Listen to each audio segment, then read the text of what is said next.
Max Chen stood before the Crimson Council, his armor still scorched from the battle that had saved their colony ship. The vampire elders regarded him with ancient eyes that glowed faintly in the dim chamber. "Human," the eldest counselor spoke, her voice like silk over steel. "You have done what none of our kind could accomplish. The void swarm that threatened our vessel has been eliminated. By our laws, you are owed a reward." Max shrugged, wincing as his injured shoulder protested. "I was just doing my job. Your ship was in distress. Any decent human would have helped." A ripple of surprise moved through the assembled vampires. The concept of helping without expectation of gain was foreign to most species in the galaxy. Humans, the council was learning, were peculiar that way. "Nevertheless," the elder continued, "tradition must be honored. What do you desire? Wealth? Territory? A ship of your own?"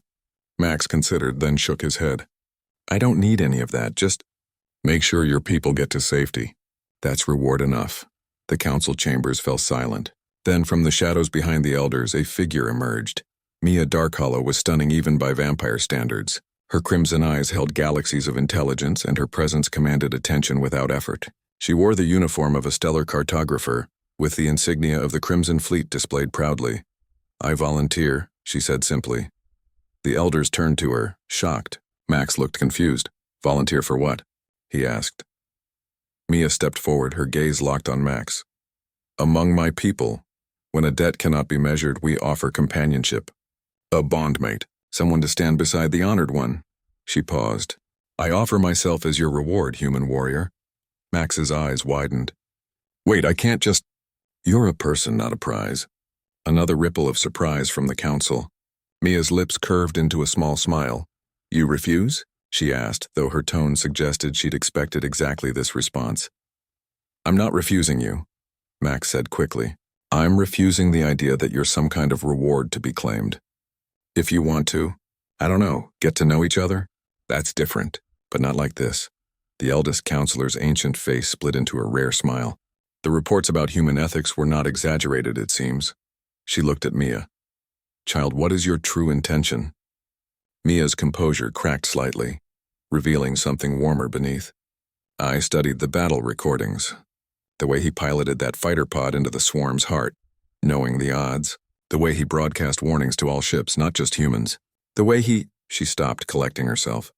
"I wish to know this human better. By choice, not tradition." Max felt heat rise to his face. "Oh, well, that's actually really nice." 3 months later, Max found himself in the observation deck of the colony ship, watching stars blur past. Mia sat beside him, her hand resting near his, close but not touching, always giving him space to choose. "Tell me again," she said, "about Earth's moon." Max smiled. This had become their ritual. He'd share stories of humanity's homeworld, and she'd tell him about the ancient worlds her people had explored before the Great Exodus. "It's smaller than most people expect," he began, "but when you stand on the surface and look back at Earth, you realize how fragile everything is. How precious. It changed the way humans saw themselves.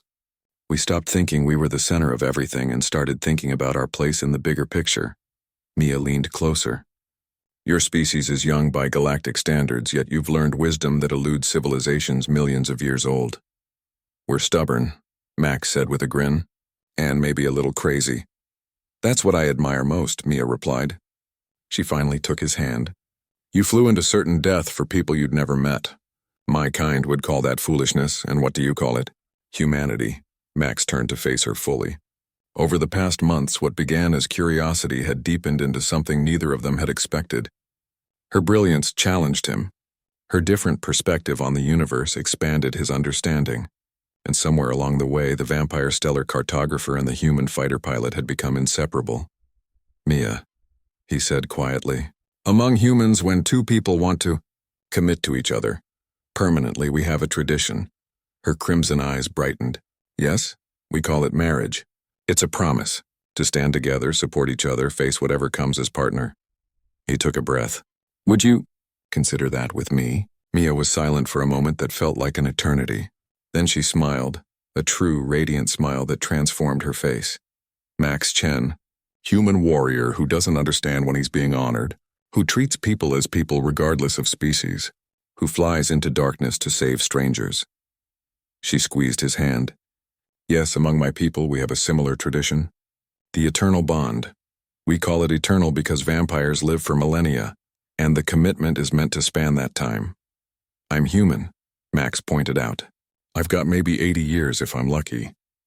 Then we'll make those years count, Mia said firmly. And perhaps, if you're willing, my people's medical technology could extend that. Not to turn you, I'd never ask that, but to give us more time. Max pulled her close. You'd really want centuries with me? Millennia, she corrected. You saved my people, Max, but more than that, you showed us something we'd forgotten. That courage isn't about living forever. It's about what you do with the time you have. They married 3 weeks later, in a ceremony that blended human and vampire traditions. The Crimson Council attended, witnessing the union between species that many thought impossible. When Max and Mia exchanged vows, his in English, hers in the ancient tongue of her people, the galaxy took notice.